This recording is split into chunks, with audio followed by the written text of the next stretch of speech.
हम तुम्हें सिर्फ ये बताने आए हैं कि अगर तुमने तिरंगे के खिलाफ कोई भी कदम उठाया तो हम तुम्हें वो मौत देंगे जो ना तो किसी कानून की किताब में लिखी होगी और ना ही कभी किसी मुजरिम ने सोची होगी। भारतीय सिनेमा में अपने दमदार अदाकारी और डायलॉग के लिए पहचाने जाने वाले राजकुमार यूं ही नहीं इतने बड़े स्टार बन गए थे। उनके स्टार बनने की कहानी भी किसी फिल्मी कहानी से कम नहीं है। जी हाँ, राजकुमार भी दूसरे लोगों की तरह कभी आम जिंदगी जीते थे, लेकिन ऐसा क्या हुआ कि उन्हें फिल्मी दुनिया की राह पकड़नी पड़ी। उम्मीद है आप सभी राजकुमार के बड़े फैन हैं या रहे होंगे। हमें बचपन से ही राजकुमार की सारी फिल्में बेहद पसंद आती थी और उनकी डायलॉग डिलीवरी की तो बात ही निराली है। राजकुमार ने अपने पूरे फिल्मी करियर में लगभग 70 फिल्मों में काम किया है, लेकिन 70 फिल्मों में अपनी अदाकारी से उन्होंने लोगों के दिलों पर ऐसी छाप छोड़ी कि वर्षों वर्षों तक राजकुमार लोगों के दिलों में अमर रहेंगे। राजकुमार की कुछ प्रमुख फिल्में जैसे मदर इंडिया, पाकीजा, नीलकमल, हीर रांझा, तिरंगा, सौदागर इत्यादि हैं।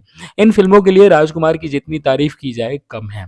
आपको बताते चले कि फिल्मों में आने से पहले राजकुमार मुंबई के माहिम थाने में पुलिस इंस्पेक्टर के पद पर कार्यरत थे। उस समय उनका नाम राजकुमार नहीं बल्कि कुलभूषण पंडित था।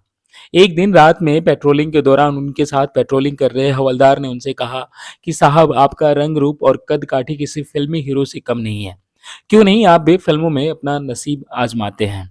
उस हवलदार की बात राजकुमार के मन में बस गई। चूंकि उनका पुलिस थाना मुंबई में था, इसलिए अक्सर उनके थाने पर फिल्मी दुनिया से जुड़े लोगों का आना जाना रहता था। एक दिन एक फिल्म डायरेक्टर जिनका नाम बलदेव दुबे था, उनके थाने पर किसी काम से आए थे।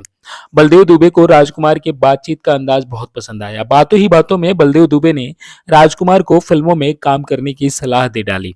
अब तो जैसे राजकुमार की मन मांगी मुराद पूरी हो गई हो। उन्होंने भी इंस्पेक्टर की नौकरी छोड़ फिल्मी दुनिया में अपना हाथ आजमाना शुरू कर दिया। शुरू शुरू में उन्हें फिल्म शाही बाजार में एक छोटा रोल मिला, लेकिन ये फिल्म कब रिलीज हुई और कब सिनेमा हॉल से गुम हो गई पता भी नहीं चला। उसके बाद साल 1952 में राजकुमार को फिल्म रंगीली में एक छोटा किरदार मिला।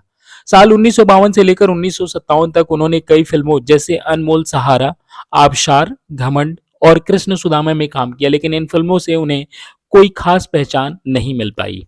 साल 1957 में रिलीज हुई फिल्म मदर इंडिया में उन्हें एक छोटे किसान की भूमिका मिली, जिसमें वो फिल्म की लीड कैरेक्टर नरगिस के पति के भूमिका में थे।